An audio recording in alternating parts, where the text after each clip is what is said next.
সারাদিন বিলে কাম করে হারান হয়ে গেছি। ঘরে আসো, এক গ্লাস পানি দে। সুবহানাল্লাহ, রোদে ঘামাই গেছি।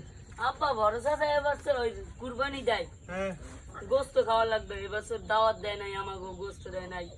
এখন বাবা হন, এখন আমরা একটু গরিব মানুষ, কাজ কাম করে খাই। এখন তোর চাচা বড় লোক মানুষ, যদি দাওয়াত না দেয় আমার তোর কিছু করার নাই।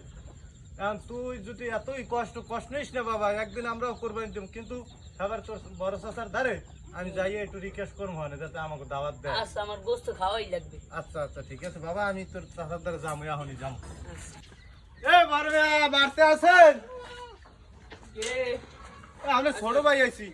ও কেলি গাইছেন? আইছি আমরা শুনছি বড় গরু কুরবানি দেন, এলাকার মানুষের দাওয়াত দিতেন। আপনার এই যে বাইর ফোড়া খালি কান্দে গোস্ত খাইবে করিয়া।